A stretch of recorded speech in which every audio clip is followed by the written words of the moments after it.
Well.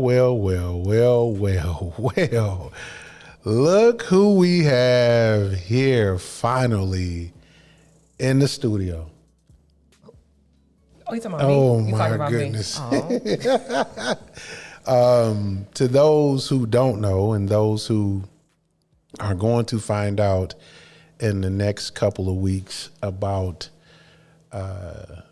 this young lady here, Trustee Tanisha Miller of the Pontiac School District,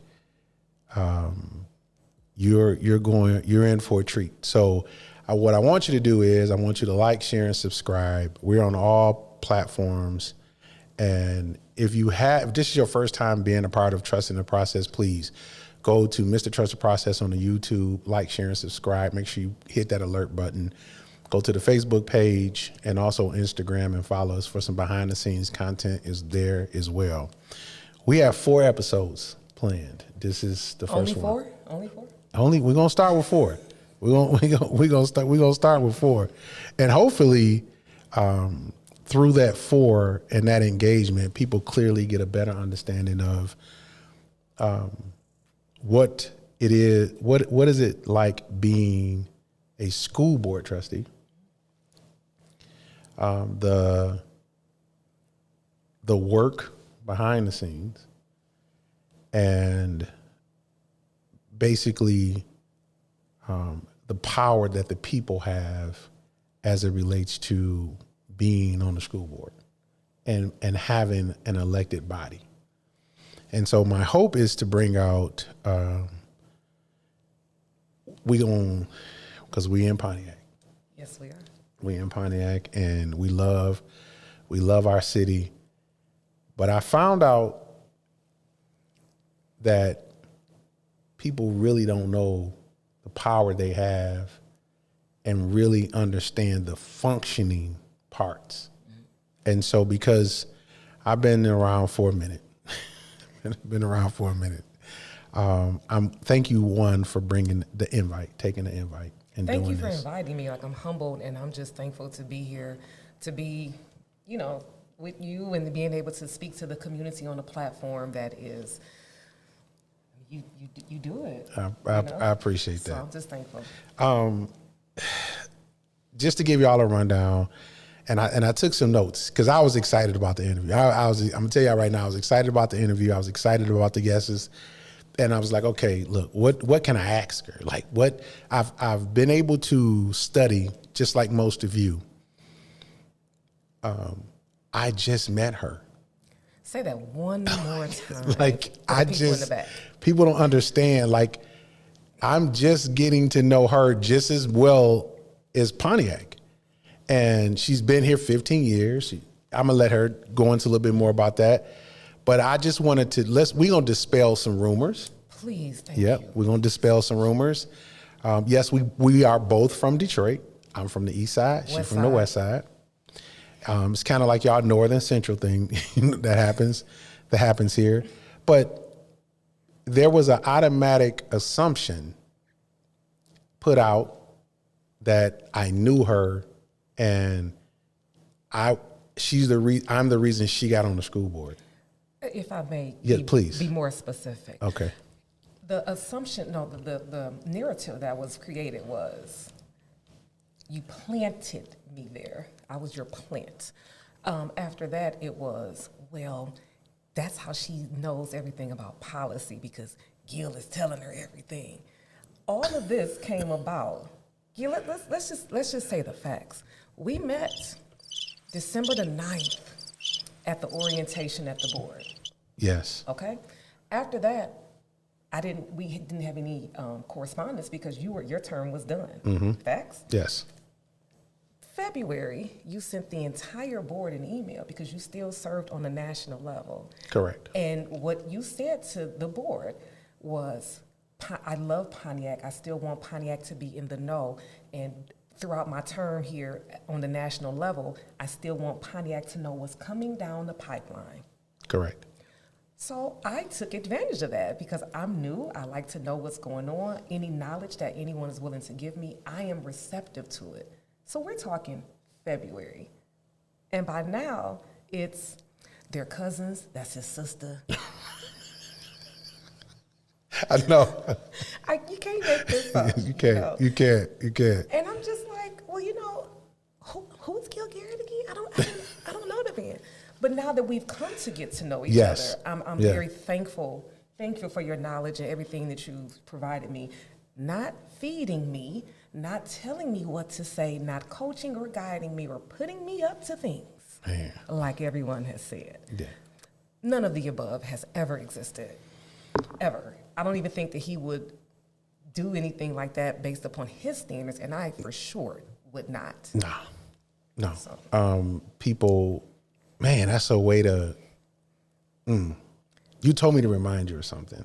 Which one? That you wanted to say. Oh, absolutely. Yeah.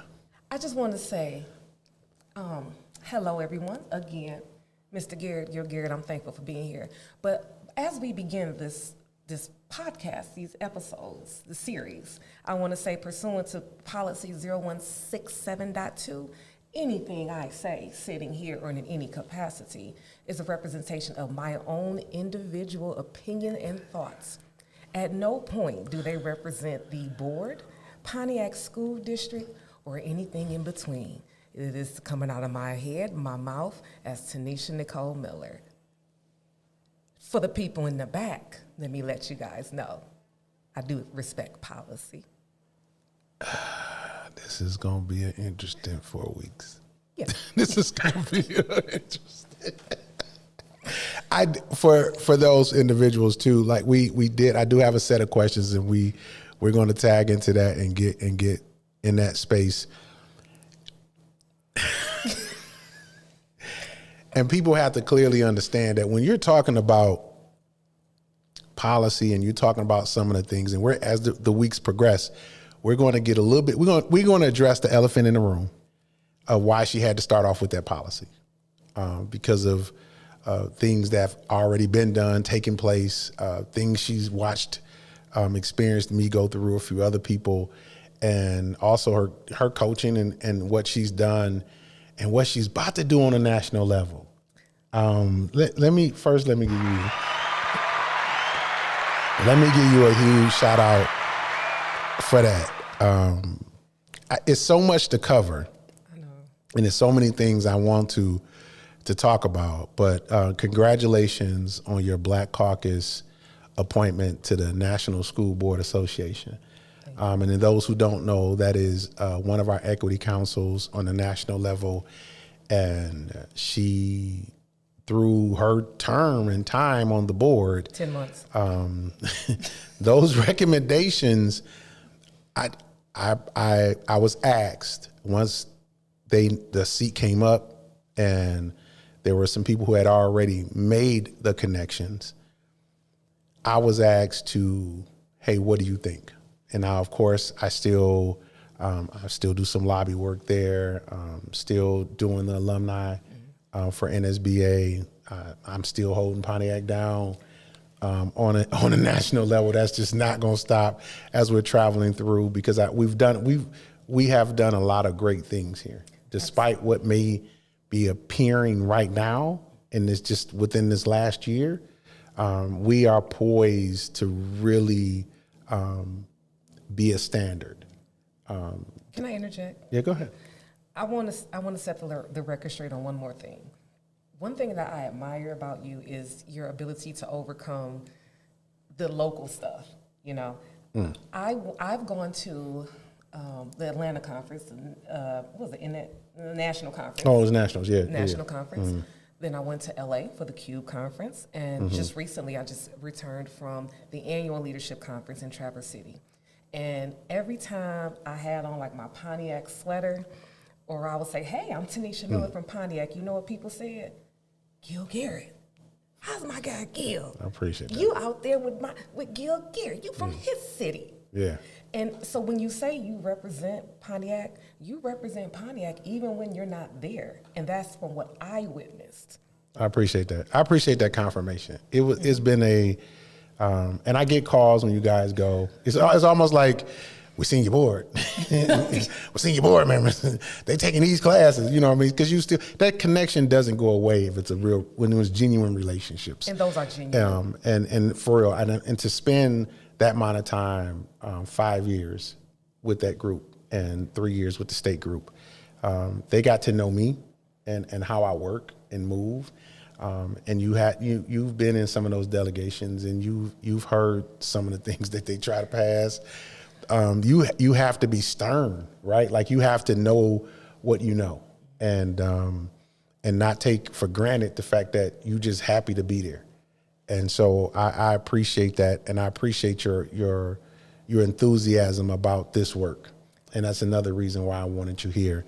I want to eventually get your partner in crime, Jennifer Dooley, here. Now, Dooley, I know Dooley, man, Dooley been on the grind since Central.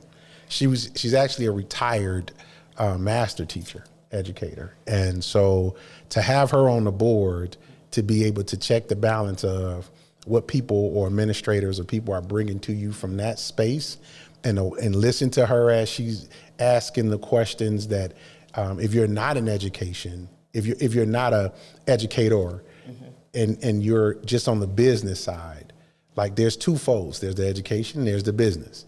I finally feel like there's a 1-2 punch there. And so we're going to get a little bit more in that too. So listen, y'all, we're going to jump right into it. We're not going to keep y'all that long. If we can get your comments, if I can pull your comments up, I'll try to pull your comments up as we're speaking, because it's multi-streamed over YouTube and Facebook and things like that. So as the comments come up, if you got a question for her, drop your question. Isha Branner is in the building. Hey, listen, E-Community, she just threw one of the biggest, largest trunk or treats. She really kind of kicks it off for everybody. So shout out to her and the work that she's doing. Trustee Williams is tuned in. How you doing, madam?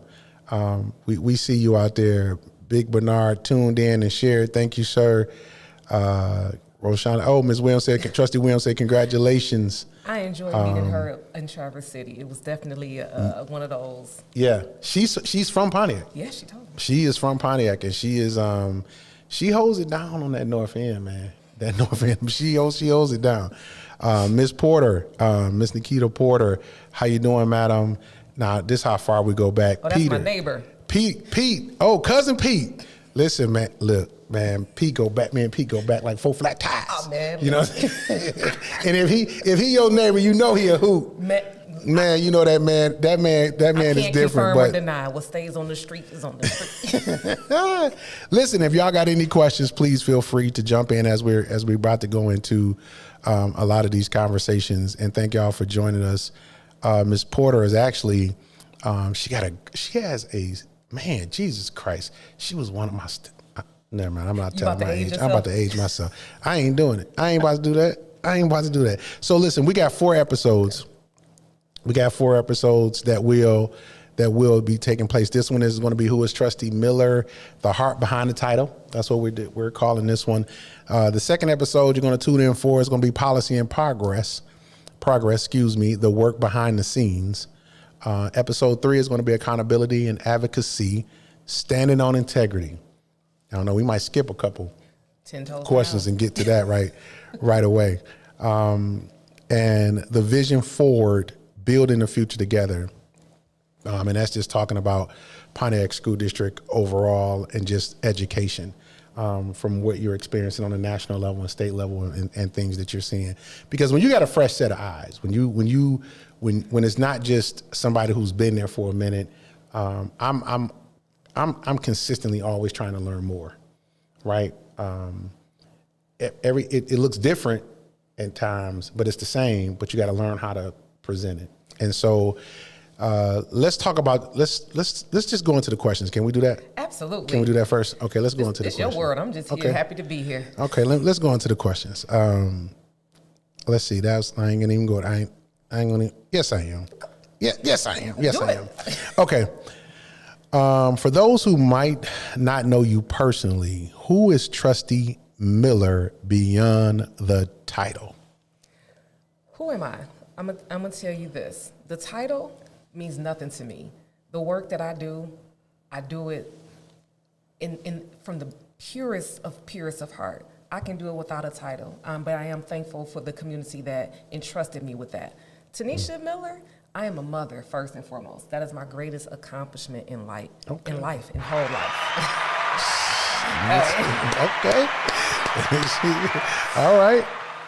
I have a 16-year-old son who is now a junior at Pontiac High School. He's a Wait, whoa. yes. Oh, so your kid at the high school? This is his second year at the high school, Pontiac High. Okay. Right here in Pontiac. All right. Okay, go ahead. I'm sorry, go ahead. So this is his second year at the high school. He's a junior this year. He's an athlete, football and track. Okay. And beyond that, I am a daughter, I'm a sister, I'm a friend. I fish a lot. Fish. Yeah. Man, okay. I fish. That's my true enjoyment in life is fishing. I am just a humble, loyal person. I ride motorcycles, with the fast. I like fast things, get at it. A trustee that rides motorcycles. 2. Okay. All right, 2. Okay. All right. Got it. I'm a complex person that will be your most loyal ally if people get to know me. And a lot of people judge me from an outside perspective, and they think that they know what I'm about, and they really don't. I also quilt, Okay. All right. So. Okay. All right. So that's a good start. Let's talk about the fact of being on the board and your son is in the school. Because I know that, for me, when my son was very young, he's 26 now, so he's out. So we had him in a school, and we had him at an elementary school, and I'm a police officer, and I'm a school resource officer. At the time, and when I got on the board, it was like, oh no, we're gonna bring him over. And so he got into a fight at the school. And the boy told him, your daddy your daddy ain't, he the cop, and he got to going. So Zion got into these arguments. Zion cannot keep his mouth shut. So basically they kept going at it. And then at that point, I just felt like it was just not an environment, just because when I was a police officer, it was one thing. When I got on the school board, it was like there was this kind of like special attention to him.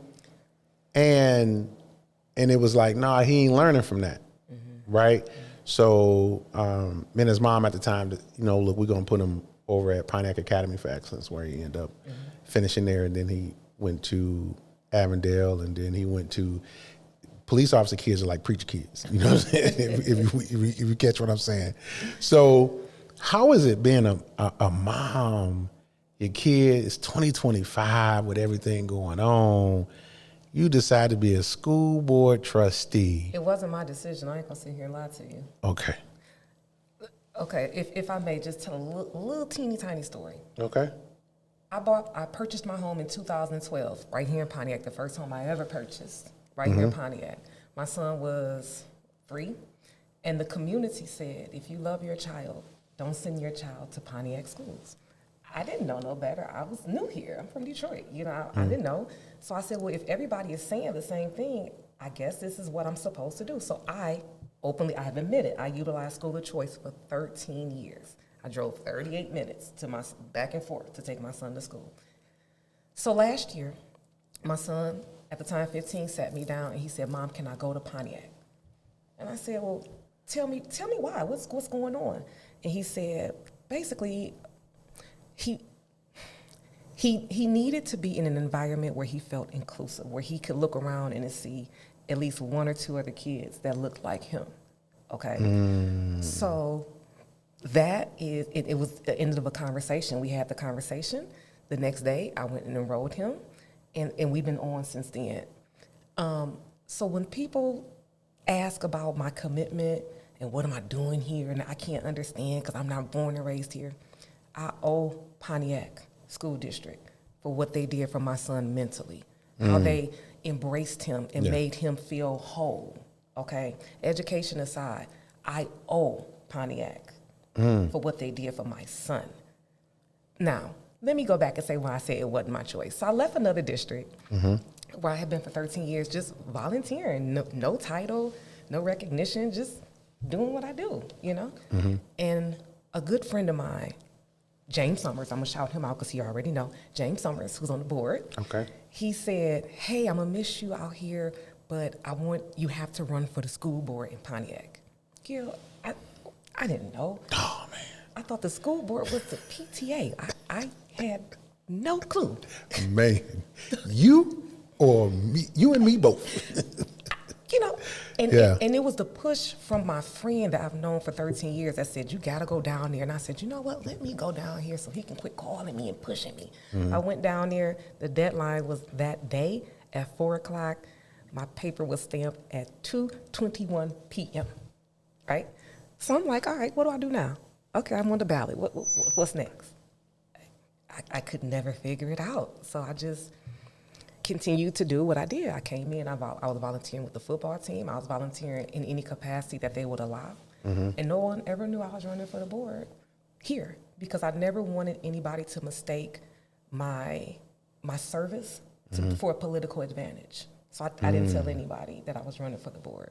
And then I won. Okay. I won. Okay. and I didn't know. Salute. Hey, I won. And at the time, I was like, well, what did I just win? Like, I'm the furthest thing from a politician. Like, if anybody could not be a politician, that would be me. But that aside, I am so humbled that the community saw something in me that I obviously didn't see in myself and allowed me a space to do what I had been doing in another district. I get to do it here for kids that look like me and my son. That fills my heart with so much joy, and I do it effortlessly, and I can continue to do it here with this platform. I'll never take that for granted, ever. Man, man, shout out, man. I appreciate you saying that. It's not easy. It's, for me, I got on the school board because I convicted a principal. We did an investigation on a principal for embezzlement. And I figured if they were doing it at the high school level, what they doing overall in the district. And we eventually did get to a forensic audit and get another conviction. Don't say that. So I know the F word, right? I think we'll get to that in part 5. But it was very like humbling because it was I had an imposter syndrome where I felt like I didn't belong. It wasn't inclusive. It wasn't, you didn't go to school for education. You're not an educator. But I started in education. That's what they didn't know. Like Pontiac School District, I started teaching digital divide work at Bethune Elementary, where most of the project kids went while I was at OU. And so police work wasn't the first work. That was a $100 bet I couldn't pass the police academy. That's what that was. So it was actually teaching in Bethune. And I still got my first paycheck from them. Oh, wow. From my Pontiac School District paycheck. And that's when my love really kind of started to sink in and really be like, I could do something.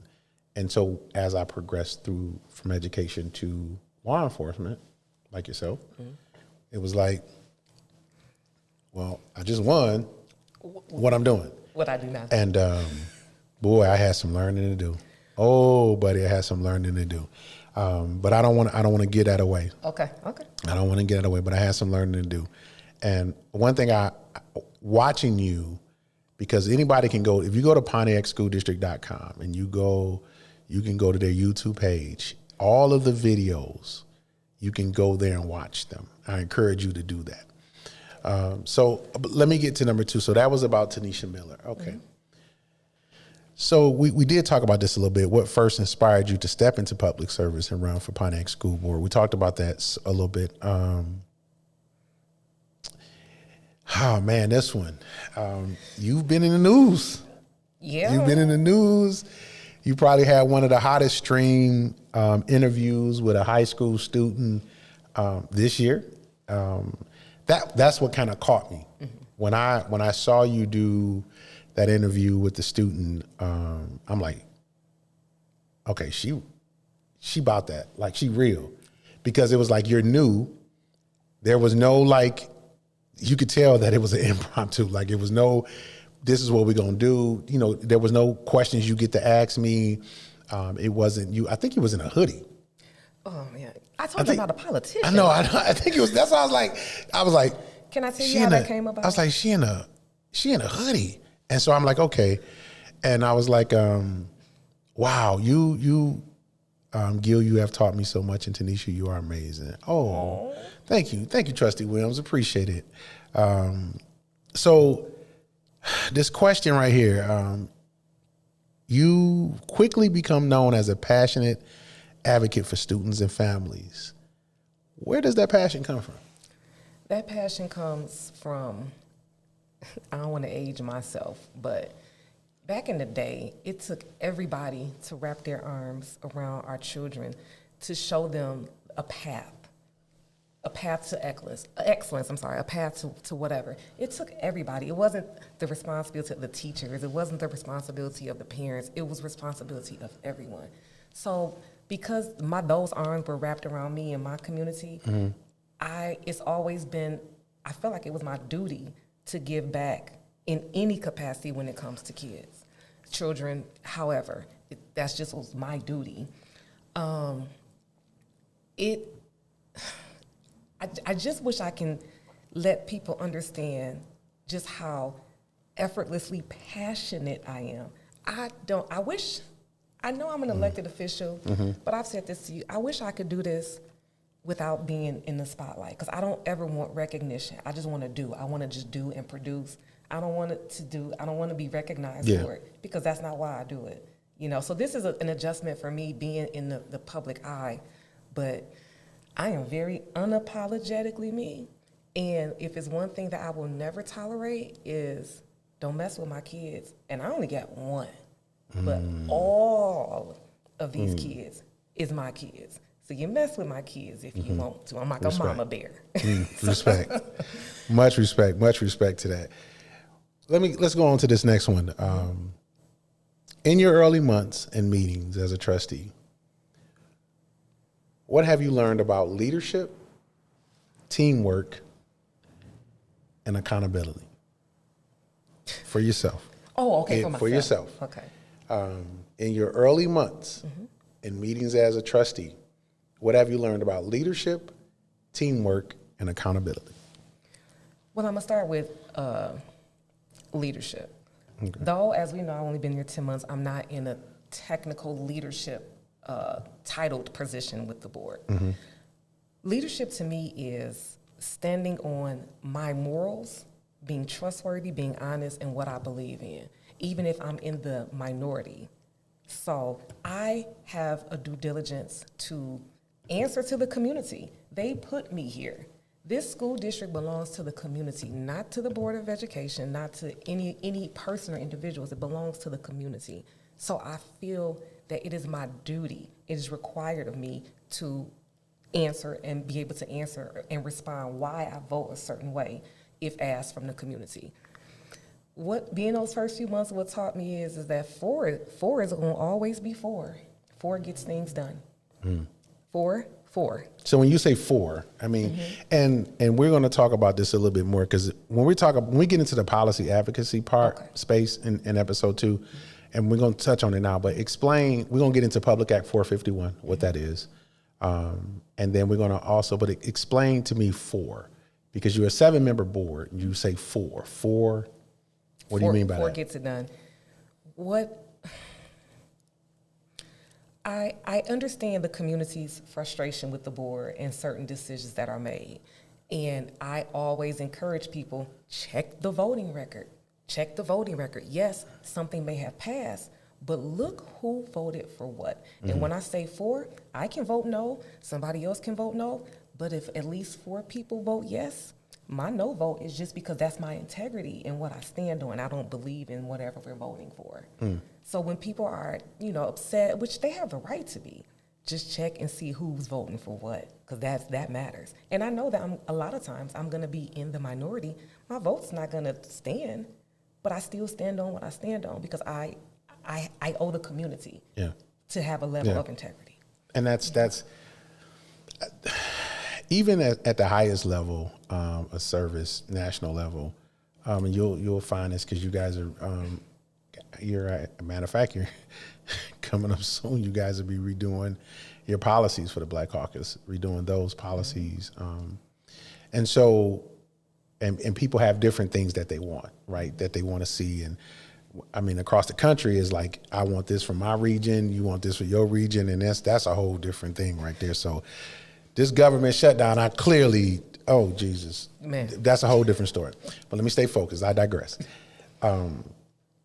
It does mean a lot that your integrity is intact. That you can say that no matter if this passed, I know where I stood, because there's a legal ramification that when something is done wrong, they look at that.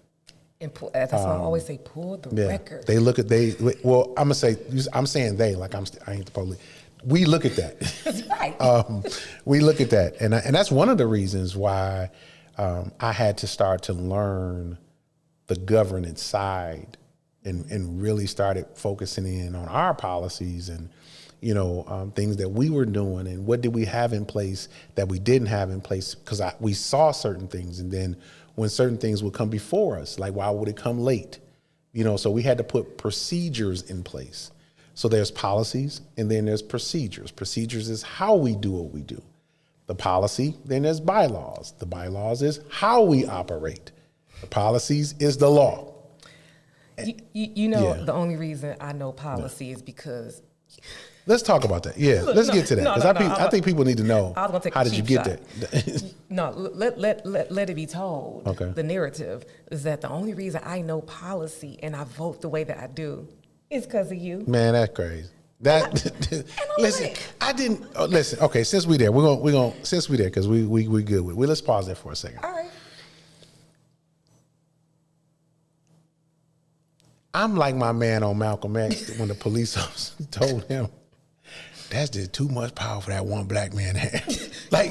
like, what in the world? Like, how could I be a husband, a father, a police officer, still do my job, and then have a nerve to tell me that I only talked to you 4 times and say that I can teach you all that? No, I'm going to tell you. Which is what you're going to do. When you go into the board meeting, you vote like this, you bring this up. First of all, Mr. Gil Garrett, respectfully, sir, can't nobody tell me. My mama can't even tell me. Hey, listen, one of the listeners said that, one of the listeners, Ms. Berger, said that, oh yeah, there she go. She's got fire. She's got fire in her spirit. I do. Listen. So I'm glad that we're able to have it, to really say and have this conversation, because it's like, that doesn't make sense. You get credit for everything that I do, and you know what's, I'm just gonna say it. I don't care. Okay. As a black woman, as a younger black woman, how insulting is it to discredit me and my ability to process things and to learn things, and it is automatically speculated and assumed that a man is the driving force behind it? How insulting is that to me as a woman? And so, man. I'm sorry, I got off topic. Did we get off topic, didn't we? You know I can't stay focused. Listen, and that's listen. My wife is very, very strong, and I love it. My mother, my grandmother, my aunts, my daughters, Sadie, the dog, the female dog, is very strong. She run the house. Okay? Mm-hmm. That is, I require strong women around me, because I clearly watched my grandmother and my aunts protect their husbands from things that they would have never saw coming. And a lot of times, being raised by my grandparents, my grandfather was so focused on the vision and driving, my grandmother protected him from a lot of things he didn't even know about. And the audacity to say that, like, I find it appalling. I'm very strong as a man, period. I don't know anything else. I do not know. My yeses is yeses, my no's is no's. And I had to learn to, even as I'm curving my words now, I had to learn not to meet you with a double portion of what you met me with. I'm still learning. Yeah. I have to get there, because this is a new world for me. I've never experienced this level of just let me say this. I worked collectively with people that don't look nothing like me, who we had so much respect for each other. And I come here and I have to explain myself. Well, I don't have to, but they don't take me for face value. God forbid a woman come in here and can stand 10 toes down and say what she mean and mean what she say. Oh my God, I'm a bully. I'm gonna leave it at that. Okay. My grandmother raised me. My grandparents was born in 1908 and 1912. So they was real Southern old black people. I don't know how to be anything else besides a stand-up, with morals, a stand-up woman. So if people don't like that, that's a them problem. That's not my problem, because I'm not gonna change who I am. My grandmother told me and instilled that in me. I'm not gonna change because somebody else is insecure. That's your problem. And that's how that's pretty much. I mean, that's pretty much how I kind of look at it. I've had to make some adjustments over the last 3 years with how things are done, who I allow now in certain spaces, because I took for granted that all black women were the same. I took for granted that my grandparents raised me that even with a woman, black, white, blue, or green, you respect women, period. Even if they don't respect themselves, you respect them. And so I was put into a position where I questioned everything that I thought that I knew because of actions of women. And if it wasn't for my wife to walk me through what happened step by step, it took 1.5 years to even be able to have this type of conversation, because of the fact that I was devastated. And this is one of the reasons why I'm glad you took this particular this assignment and meeting me here, because one, you gave me the ability to trust professional women again. That makes me sad. And people don't deserve that treatment. You know what I mean? And for me, I got sons. I got daughters, but I got sons. And I never want my sons to be treated like that or be done in such a way for position and power. And I work in a field where I see men and women who've been falsely accused and had to basically ruin their lives. And when that was done to me, only thing I could do was get quiet and get low. But I was angry, and I was beyond nervous, because it was like, they look like me. How could they? They hugged my wife. We broke bread together. So I'm not going to spend too much time on that. We'll get to some pieces of that. But I just wanted to clear that. I'm thanking you for, this is a two-way street. This podcast, these 4 weeks are going to be a two-way street, because there's men in our community that's suffering in silence because some of these same exact women have done the same thing to them. The difference is I got a platform. You do. And I'm big enough, strong enough to say that, nah, you picked the right one. Cause now you picked the right one. And for that, not to be punitive, I don't even want no get back. I'm grateful that it happened. Matter of fact, I pray for them every night. Like, thank you for doing that. Because then you allowed me to be a better leader. And right after I was able to learn and absorb and meet more women, powerful women like yourself, Valerie, Regina, McCarter Jacobs, Rashonda, Dr. Holmes, Dr. Graves, it just opened me up to have room for people who really want to see people succeed. And it's not just based upon this is my profession.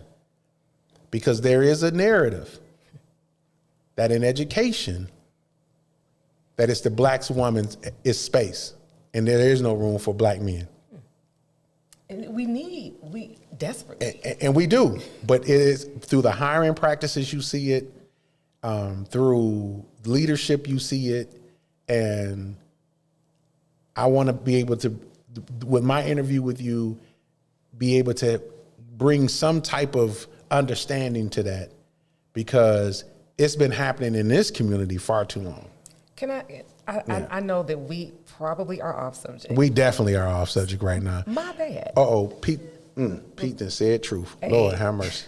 Okay. I want to go back for 1 second. Okay. And speak about. I just want to, if you don't, I'm gonna tell a little story real quick about you. Go ahead. See, we here. You know what? We here. We out of time yet. No, we ain't out of time yet. We ain't out of time yet. We here. I'm gonna say this. Sometimes you can just have a friendship with somebody that you just met. It's not necessary to know them for like 30 years. I want to say this. I'm not one to fall into. I don't jump bandwagons. I don't say, well, you don't like this person, I don't like them neither. I give everybody a fair shot, a fair playing field. But I want to let everybody who listening and who gonna watch this later know, Gil Garrett has been a mentor to me. No, he hasn't told me how to do things on the school board. He has taught me how to maneuver and facilitate in this political world. Am I lying? I hate to put our business out there. No, it's open. It's open.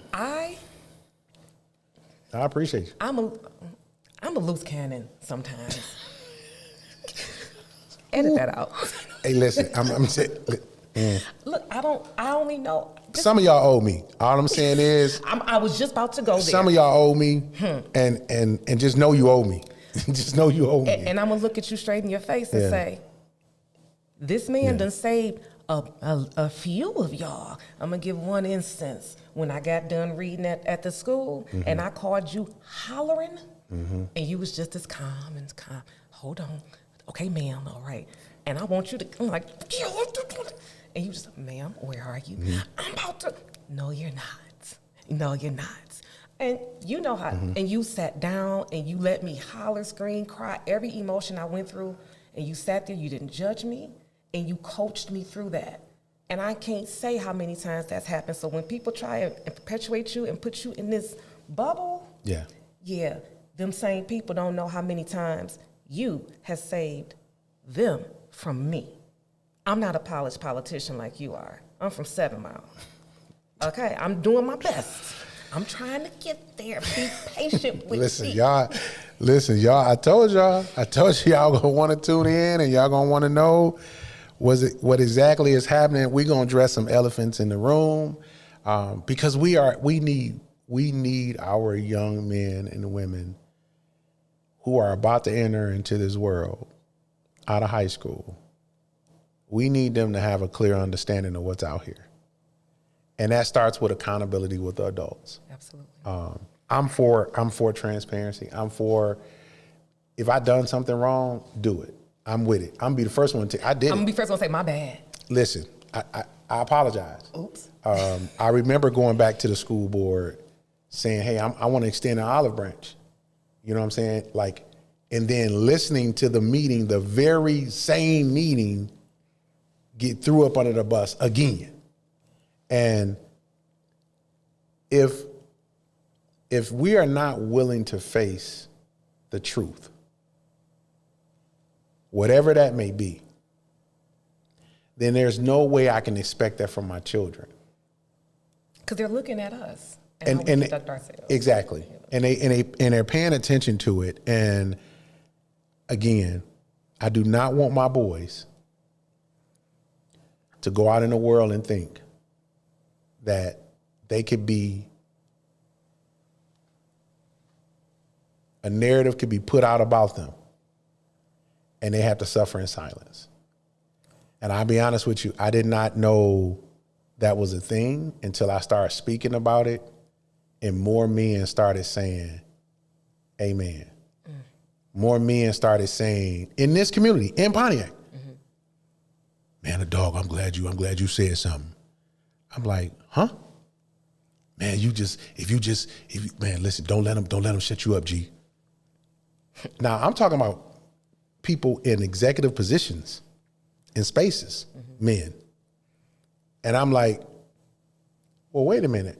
Because all women are not like that. And again, the backdrop of it is that I'm around strong women. So I can easily look at it and be like, oh no, you intimidated by her. Or I understand when women, there's so much assault. There's a lot of assault on other women in this community, right? Like, some real live wanna almost get you to a point where you want to. I've seen women just walk away, and so for me, it's like, wait, hold on, sis, whoa, let me tell you her backdrop. Because they don't be knowing. So sometimes I got to spill the tea to get them to understand that it ain't as bad. They trying to make themselves be bigger than what they are. And so it's about time after this election cycle, that we get a group of real men and real women. Other communities do this all the time. They do it. I go to Philly, we're part of these conversations. I'm in New York, Cali, like they do it all, but I believe we could do that. And we can have those heart-to-heart conversations offline, right? Like in the group, and it stays there. But it first have to be told. And I know if I stay silent about it, one of the things that I said, if I would have stayed silent, if you wouldn't have came along, if I watched and I'm like, they did the same thing to me. Oh, they gave me the same. Oh, they told you about social media too? They did the same letter to me. So after you realize that it's not gender specific, it's narcissistic and it's them, then you like, oh man, okay, let me feel, hold on, wait a minute. Okay, it ain't just all the way just man. There's some of it, but a lot of it is them. Can I interject for 1 second? Yeah. I want to say one thing. I know I understand what you're saying about men suffering in silence. It's so important for me, for our young women to understand that you can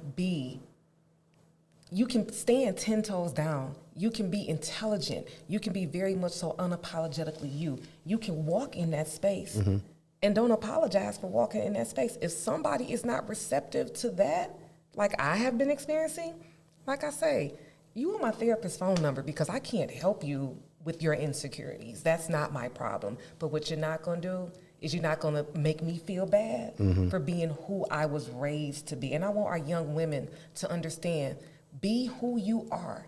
Walk out here and sit up with your head held high. And if it bothers somebody else, oh well for them. Don't ever change and apologize for who you are, ever. Man, Dr. Thomas, Miss Cassie, she's going to be on the show. Oh. She is Pontiac born and raised. Her husband was one of my students. Big T. He play no games. You aging yourself again. I know. But she's a wonderful therapist, and she's in that mental health space. And so I definitely want to bring her on the show and have that conversation. So that, because you're the start of it, right? Like you're the start of it. Isha Branner, we talked about her. She was one of my students, so it was just. But these people are just doing some wonderful things. So I decided to have conversations about Black women, to bring Black women on, because I'm not intimidated by Black women. And I'm not. You don't scare me, boogeyman. That's what I'm right. You know what I'm saying? Like I ain't no bully. You know what I'm saying? You don't say you'll scare me. She said, I love it. It starts with accountability with adults. One of the biggest pieces of feedback that I share with adults who work with children is this: be mindful of the decisions you make. In the moment, decisions the adults make impact the future of our children. Oh, like man, 10 years. Councilwoman Jones, 100%. She's District 2 Councilwoman. That's right now. District. Right, you know what I'm saying? District 2, no, true blue in 2, you know what I'm saying? Tika Thomas, how can we as a community start making those in leadership accountable? Man, that's really listen. I don't know if we can go into that tonight. You definitely gotta tune in to part 3, 2, because we didn't fast. I think we didn't get through all 10 of your little introduction questions. I got one last question as we're getting ready to end the show, but we're not in now. But Tika Thomas, that is a good question, but there is a legal way to do it. I will explain the legal way that I'm taking now. Once I had to get past the emotion, once you get past the hurt, because hurt people, and you got to be careful as a leader that you don't bleed on other people. You don't bleed on the sheep, because people unconsciously follow you because they look at you as a leader. And so when I clearly understood what that was, and I clearly understood how the impact I had, not just locally, but on a national level, because people were watching, because they sent a letter. The individual sent a letter on behalf of the board that the board didn't vote on. And they sent it nationally, and basically was trying to defame my name, ruin my reputation. And my work there, that I'm grateful for, my work there, they knew me and didn't ignore it, but gave it to me. And I was like, huh? I was still sitting on the board when they wrote it. And so it was just piece, brick by brick, piece by piece, brick by brick. However, I'm gonna tell you how good God is. In that same conversation, I held my tongue from June 26th all the way to October, because that was my last conference as the president of Council of Urban Boards of Education. Mm-hmm.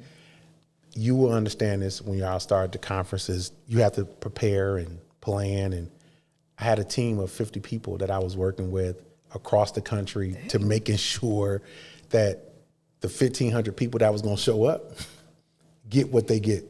So those big screens and the behind the scenes and you've seen it up close, right? That's every day for me. Mm-hmm. So I had to deal with the betrayal and still serve them with the same breath. Mm. And I did it. And I didn't know that was even in me. Because sometimes I tell people like this on Trust the Process, especially Sun Slappers, I tell them, hey, listen, man, if you ain't tested, you don't know what you like. You don't know what you're gonna do.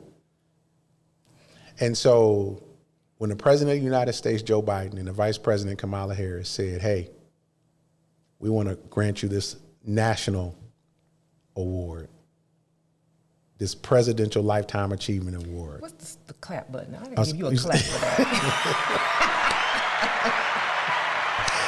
I appreciate that. And in that moment, I could have did something different, and I didn't. I acknowledged the same board members. Because at the end of the day, a leader still has to lead people, even the ones that don't like him or her, or even the ones they don't necessarily like either. So that's how I pick my leaders by the things that I watch them do when no one's looking. And so never, when I came back, no acknowledgement of it, because there was a plan in place. There was a coup in place. And we'll get to that. We definitely get that one. November 5th. Oh, yeah. November 5th. That's after the election. And then we can get to that. Go ahead. I want to say, it's real sad. And I really feel pity for people who are that insecure with themselves that they have to do things to try and bring other people down and degrade them. Bless your heart. But I didn't barely know you. When we went to Atlanta in April, I sat back and I watched you from a distance. And I said, man, they love this man here nationally. So what are these clowns talking about back here? I couldn't understand. But I sat back and I watched with my own eyes the acknowledgement you got, the reception you received every single day, the recognition that you did, the speeches that you gave. Ain't nobody had to ain't nobody had to tell me that. I saw it with my own eyes and I made my own judgment about you. We gonna go. Mm-hmm. We get there. I'm going to say, people can try all they want to, because they, Yeah, I get it. Insecure people. Yeah, I get it. I get it. But people fail when you try and do dirty and you try and really manipulate the situation. Mm-hmm. You're not gonna come out on top. Maybe temporarily, you may get a temporary W, maybe, but it's not gonna last. Yeah, for sure. So listen, let me give you your flowers. Listen, this is my guy right here, Matt Gay. Matt says, thank you, Tanisha, for the emails regarding my daughter. I got everything worked out. Thank you. When I say that's my guy. So listen, people, this is why we're doing it live. This is why I didn't want to pre-record. I want people to be able to leave their comments, challenge everything else, because they watch, they screenshot. They send it to whoever. Make sure you get my good side. Right. That's why I was telling them to spell my name right. My wife told me, I said, spell my name right. That's 2 R's, 2 T's. Don't embarrass me. But Matt Gay is my guy. He sent me an email, and okay. I am thankful. I wanted to give you your flowers. Out, yeah. And boom. He's trying, man. Mm-hmm. He really is a great father. And he really is a great advocate. Yeah. Because everybody could be a father. I've never met him, but like I said, he sent me an email. Yeah. And he's a great advocate for his kids. Yeah. He works that out. But Tika Thomas, you said, how can we, as a community, start making those in leadership accountable? You have to do that. I beg the community. You have to do that. And I will say, because of all of the things that have transpired and happened, the accountability piece is you can go to the courthouse with $50 and say, I want to put an injunction in on the Pontiac School Board for X, Y, and Z. People don't understand what the power is. And so we're going to talk about that. And I'm going to talk about it from my experience because it's my platform. So, and I'm a guest, and I you know what I mean? So because I need people to clearly, I thank God for these full circle moments that we're happy. Tika, is it Tika? Ms. Thomas? It's Tika Thomas. I want to say this. We have to do this collectively as a community, because some of the decisions that are being made, they can't be reversed for many, many, many years. And like I said earlier on in this podcast, the one thing I don't play about is my children. I got one, but all of these kids is mine. So I'm just begging the community, just become more active and see what's going on. Whether you have children in the district or not, these are our kids. They look like us. These are our babies. And it is our due diligence to make sure we set them up for success. Well, listen, that is an hour. We said we was going to do 20 minutes. We did. I'm going to do better next time. Listen, we did. But listen, Bernard, Big Bro said, I appreciate both of y'all for stepping in for the school board and for the students. Man, hey, listen, man, we there. We're not going there. Mr. McFadden, he's one of our He's one of our union presidents. Thank you for that information. No problem. Listen, everybody who tuned in, thank y'all so much. We'll be back next week on this second episode. I'll give you another hand for being here and really opening up to our audience. And I always call Trust in the Process and Shift Happens our audience because it's our community. It is. This is the first time y'all have seen me in this particular situation, and I'm grateful for it. I am grateful for it. We got another comment. I'm Gil grateful been for doing for the community. Mr. Dave Wilson, thank you, sir. Appreciate you. What'd you say, ma'am? I'm sorry. I'm grateful for you. I'm grateful for your experience. I'm grateful for your knowledge. I'm grateful for you teaching me. I'm so grateful. I'm grateful for your mentorship. I'm grateful for your guidance. Man, listen, because we speak the same language and you know how to tone me. Yeah. I didn't know. Listen, I didn't know. Listen, outside of my wife, I'm gonna tell you right now, like, and my sister, because it's my wife, my wife and my cousins and my sisters, like they all one people. Like when they get together, like we be like this. What y'all want us to do? And all of us over 6 feet. All of us 3 or something. Like we be like, what you want us to do? You know what I'm saying?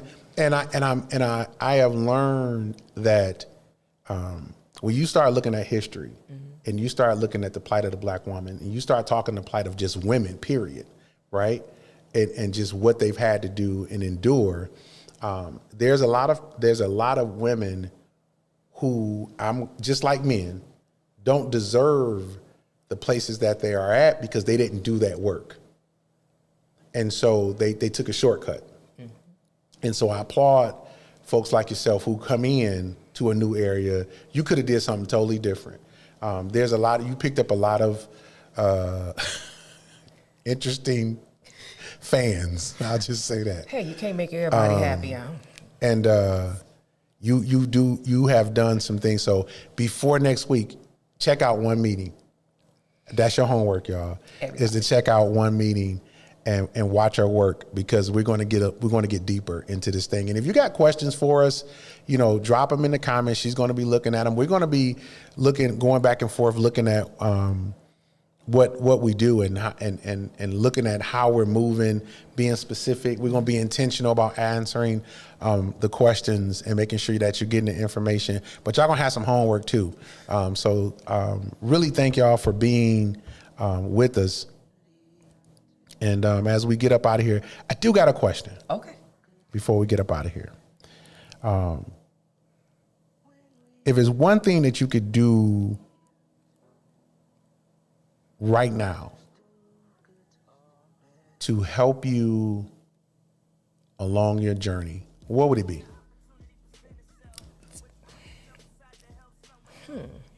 In what area?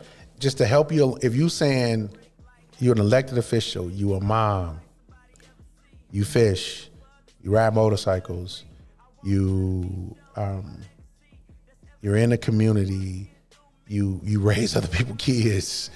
If it's one thing that right now you can get, what would it be? Honestly, it'd just give me a little bit of grace. Just give me some grace. Okay. I don't want to say just leave me alone. Just let me let you cook. Let me cook. Just let me cook. Like let me do. I know that I'm not everybody's cup of tea. But I'm my cup of tea, and I like that tea, and I'm not gonna change the flavor of that tea. Mm-hmm. But I just want a little bit of just grace, just reception, just to be received. I'm just thankful to be here because a lot of people's like, who is this Tanisha girl? Where'd she come from? And all I always said is, come talk to me. I'm so open. I'm so humble. I want to know people and talk to people because I owe y'all. I serve y'all. It's not the other way around. So I owe you guys. Just come holler at not holler at me. I got to do better with Just come talk to me. Listen. Send me an email or, pose a question. And I'm here for you. That's what's up, man. Look, we this part one, it was done. It's in the books. I appreciate y'all, man. Listen, if you haven't had the opportunity to get over to Trust in the Process. We're on all social media platforms as well. Please get over there. Get over there, like, share, and subscribe so you know what's going on, so you have a clear understanding of what's going on. Be a part of the community. If anything we've done for you or had a conversation, reach out to us. Don't wait till next week. You know what I'm saying? We're open to what needs to happen, and we're transparent enough with us. We're confident enough, if we could say this. We're confident enough, and I understand this, that we want to share our experiences with you. Because if it can help one person, that's it. That's it. That's it. That's it. That's it. Listen, man, Tika Thomas, you stayed with us. Councilwoman Jones, thank you for tuning in, ma'am. Excellent session. Tika Thomas, thank you. Great part one. Darnell Jefferson, my boy, yeah, that's my guy right there. Listen, I'm telling you, the debate. If you graduated from any Pontiac, from Pontiac Northern to Pontiac Central, from 2000 all the way to the first graduating class of 2010, you belong to me. Ain't nothing you can do about it. That's just what it is. You really aged. I graduated in 2000. Ooh, listen, Grandpa. Stop. Lord have mercy. Lord. Man, God bless y'all, man. We're going to be back here next, Love y'all. Thank you next so much week, for man. Tuning in. Peace. When we have That the okay? opportunity, let us do good to all men. When we have the opportunity, let us do good to all men.